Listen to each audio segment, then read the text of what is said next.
Hello, Stephan here with Liquidity with a video about this letter, how it is pronounced in German, and a few examples, and a little bit of the history of it too. Liquidity.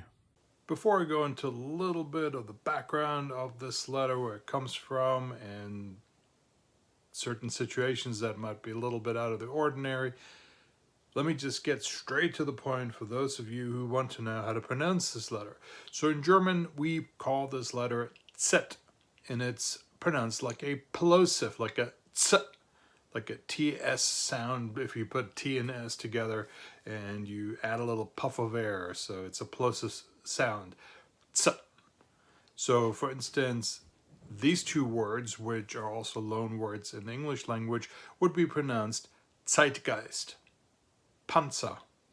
There are, of course, plenty of loan words from other languages, such as the word jazz in English, where we would pronounce this letter a little bit differently. We would try to pronounce it closer to, or very close to, the original pronunciation. One of the confusing things about this letter is that it is pronounced differently in different languages.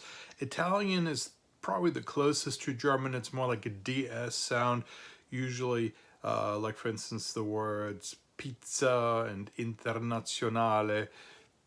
It's pronounced a little softer as in German, but for instance in English and French and Dutch, it is pronounced like a z, like a voiced sibilant. When it comes to Spanish, it's a little bit more complicated simply because in Latin America, this letter is pronounced pretty much like an unvoiced sibilant, like a sound. Whereas in Spain itself, this letter or any kind of sibilant may be pronounced like a th or the, like a th in English. Most likely, the letter Z has its origin somewhere in the Eastern Mediterranean or the Middle East. Examples of this letter, or letters that very much look like it, could be found in ancient forms of Phoenician, Greek, and also Etruscan. This letter was introduced into the Latin alphabet relatively late antiquity, largely because there were just so many Greek loanwords in Latin, since the Romans leaned so heavily on Greek culture. In modern German, with the exception of a few loanwords, if you see this letter, it's consistently pronounced like a ts. There are a few historical exceptions to this. So for instance, in German, we have this letter, which usually is referred to as sharp S or scharfes S. Sometimes it's also referred to as SZ. So sometimes you may come across words that are spelled like this instead of that. For instance, this word, das.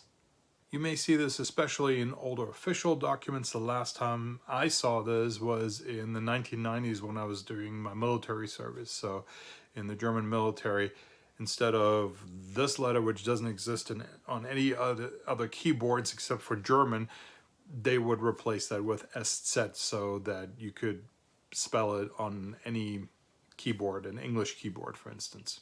In medieval German, this letter served double duty. Sometimes it was pronounced like a ts, especially in the beginning of a word, but very often it also represented simply an unvoiced sibilant, a s sound. For instance, this word, Wasser, used to be spelled like this in the medieval time period. So in medieval manuscripts, you will see it spelled not with a double S, but with a double Z. And it's still pronounced Wasser.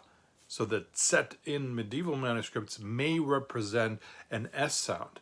And why is that the case? It has to do with the etymology of these words. And that has to do with the fact that in pre-medieval times, German underwent a significant sound change. And one of the sounds that changed was the consonant T to an S. So very common in many northern German dialects, this word das would be pronounced dat.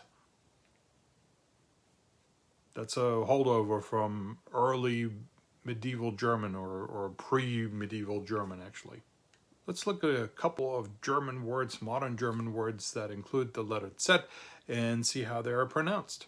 First, let's look at words where the Z is preceded by a long vowel or by a long diphthong. So if the Z is in the middle of the word and it's by itself, it's not in combination with another consonant, and there's no double Z. Actually, we don't even have that in German.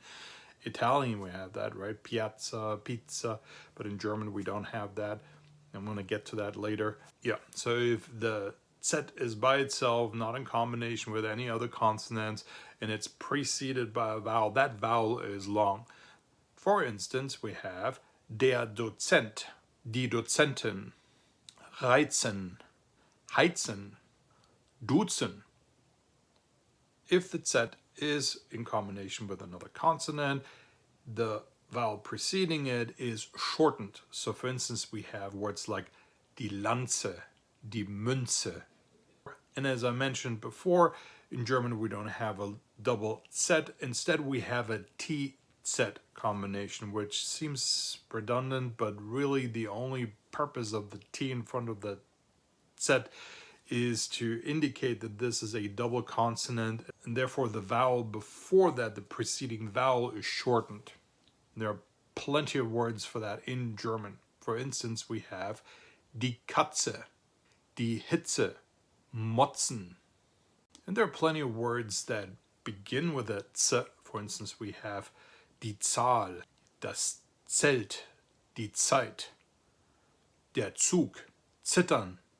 This German expression, which is pronounced zack, zack, is used when you want things to be sped up, when you want people to move fast, let's go, that sort of thing, faster.